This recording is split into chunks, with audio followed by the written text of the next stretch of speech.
Hi, I'm Jare Buckley-Cox, and I lead Walmart Fulfillment Services. I want to thank you, Jack Sheng, for being here today. And as you know, we have a special place in our heart for beta sellers with WFS, which you were at E4 City. And today we're going to hear a little bit about your journey with PicassoTiles. So with that, maybe you just do a quick introduction, and then I've just got some questions for you to learn a little bit about your experience with WFS. Fantastic, Jare. It's a pleasure being here. Another Seller Summit. Bigger, better, more people. My name is Jack Sheng. I'm the corporate advisor for PicassoTiles. But not too long ago, I was actually working with, it feels like not too long ago. It was actually been 4 years, more than that. I was with a different company, E4C, my first startup. In fact, I was selling on Walmart Marketplace since 2012. I was the 11th seller selling Walmart Marketplace. Subsequently, I merged the company with Infinite Commerce.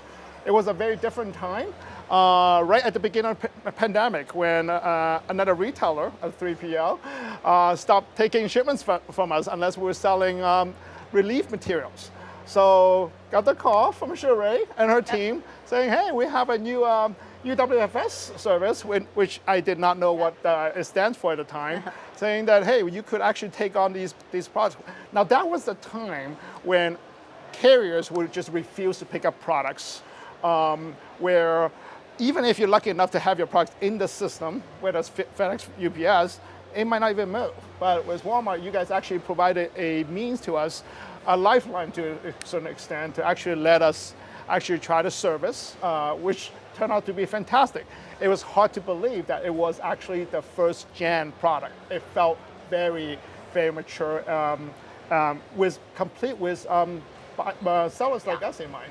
Well, I think that's because of sellers like you that gave us so much feedback along the way. So thank you again for your partnership and believing in us. You're exactly right about feedback, because you guys were so good at taking feedbacks. I vividly remember at the time that we would have sessions like this, not under camera, but we would have a lot of calls. I remember with our account manager, Laura Schiller, she's still there, I keep in touch with her. There were a lot of discussions about the features, such as how to change the master carton labels, how to automate it at the UI level, how to make the conversion of WFS from a seller fulfill model to WFS faster.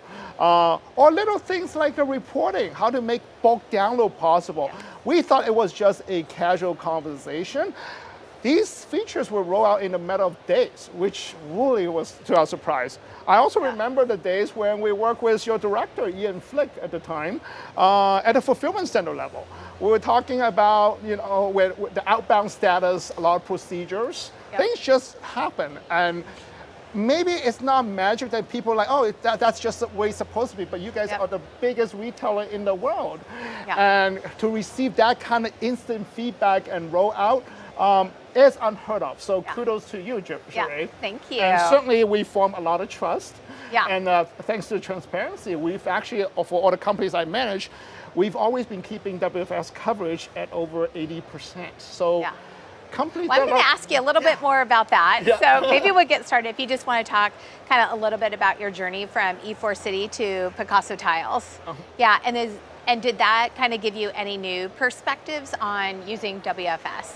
Right, so I actually ran 4 marketplace-driven companies in my career so far, from E4C to aggregator to more like entrepreneur type of company, and a lot of companies in between.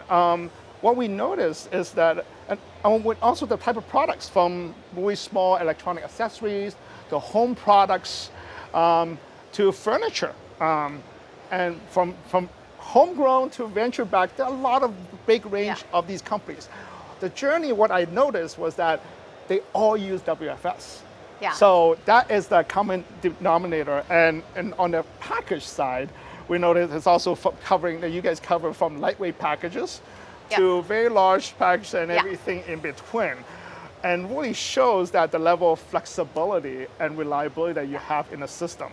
Could I ask you a follow-up question, Jack, on that? When you were guiding PicassoTiles to move from doing their own fulfillment to WFS, could you talk a little bit about what was their experience and PicassoTiles' experience moving from seller fulfilled to WFS?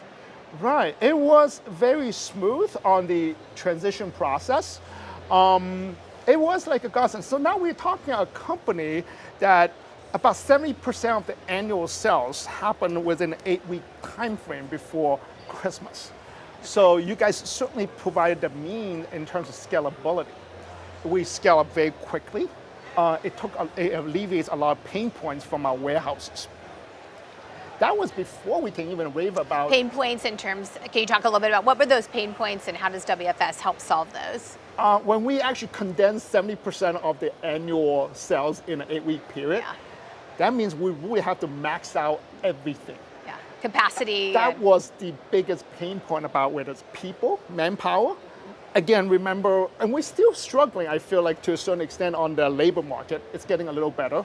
But in the past couple years has been just, and being a smaller company, PicassoTiles with about 30 employees, it's just much harder for us to flex the labor force and scale the business. Not to mention the carriers and all the holiday surcharge, a lot of little things that, and what we also appreciate is that we notice there's a side benefit apart from scalability, it's really visibility.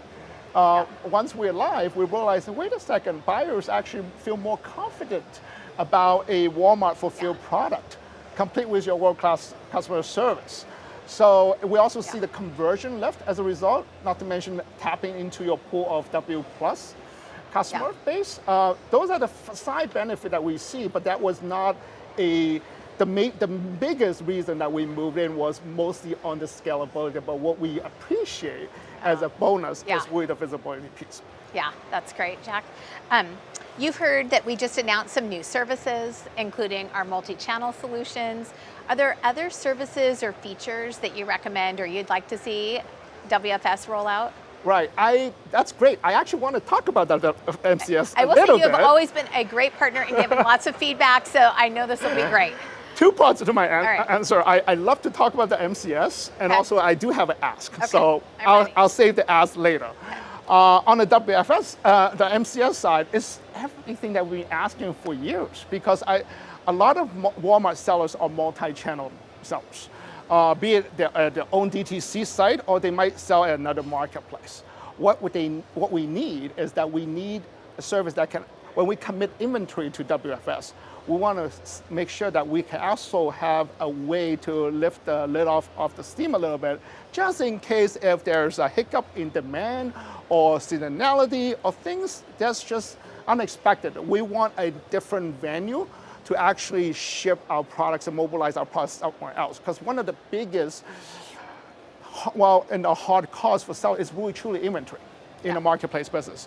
And we love the fact that MCS actually enabled that. I think it's important to note that you guys do not use proprietary carriers. That actually means that all the other marketplaces or retailers or our own website are compatible with your tracking numbers. I think a lot of times sellers actually overlook the fact that you guys actually predominantly use FedEx, I believe. Correct me if I'm wrong. I know you also have little grocery delivery, but that's beyond the scope of MC. So WFS, so which I appreciate. Yeah, to your point, we use a variety of carriers, but FedEx is definitely a strategic partner for us. Yes. Fantastic. Now comes the ask. I'm ready. Kind of related to that. Well, we love the MCS as a service, but we would love to see, ideally, a global MCS service. We love to see it starts from the manufacturing point to all the Walmart marketplace that you operate, but not just from a logistic point of view, and we're hoping that maybe make it more AI-enabled to have business intelligence built in to tell us exactly how much we should put in. And also I noticed that you guys made an announcement here that you can also do remote fulfillment from different marketplaces, which is a huge plus. We also want to see that all the customs clearance or the routing of different inventory. I know it's a very complex ask, but I expect from the largest retailer in the world, you guys can be the largest and the best logistics partner as well, given your track record, Jare. I like, Jack, you always make us think big. I appreciate it and what you have, but I think what you're describing is where we've been rolling out components of those, like you heard us talk about our global, import service today. You've heard us talk about multi-channel, but you heard us talk about expanding into new marketplaces and stuff. But connecting all of that together, making that seamless, and then giving the insights powered underneath that. It sounds like that's what you're you're asking. Did I understand Fantastic. that It right? sounds like that's the vision that you have, actually. Is that my It's a good. If true, that would be awesome. It's good feedback and well appreciated. And I think to your point, Walmart is just so well positioned to do that. We've got all these components, and it's about creating truly this maybe at the risk of using a word that's overused, but truly an end-to-end, all-connected service to make that really easy for sellers. Our vision has been, can you click a button, so to speak, and really in just a few short clicks and decision points that sellers have all access to be able to sell in multiple markets, make good decisions about their inventory, spread out what their risk is, and participate in all of the different events that Walmart has. So we're going to work hard on making that vision come true. Wonderful. With your decades of experience in logistics, I think Walmart is poised to offer a better solution for sellers. We would love to focus on what we do the best, which is truly on product development, leave all the logistics, heavy lifting logistics to you guys. Yeah, as we were talking about earlier today, there's no doubt that Walmart has the scale, the experience, and is making all the right investments to build out our supply chain to be world class. So I'm looking forward to you kind of helping be part of that and grow it with us. Can't wait to see And a that final as reality. question is, do you have any tips for sellers who are just thinking about using WFS to fulfill their orders? Right. Well, What have you learned in being a beta seller and growing with us? Great. Well, it's a great thing that I actually work at a lot of seller community, the different seller bases. And what I noticed that there is no single best practice from the seller's point of view on how to take advantage of WFS. For example, I work as a seller with a team of data scientists with demand forecasting software, to entrepreneurs who actually use a lot of spreadsheets and gut feeling on placing the right amount of inventory at WFS. What I noticed is there's no magic way, but if you listen to this podcast and you're not using WFS, and chances are you are a Walmart seller, I think you should really try it out. Maybe with a small amount of inventory of your best sellers. Put a right amount of inventory that you feel comfortable that you will sell out in a certain period of time, and really try it out. If you made it this far into the podcast, I think you owe it to yourself to find out what you've been missing. Yeah. No, thank you. I appreciate it. Jack, again, your partnership's great. You've been a great advisor, and we look forward to a long, long relationship with you. So thank you very much.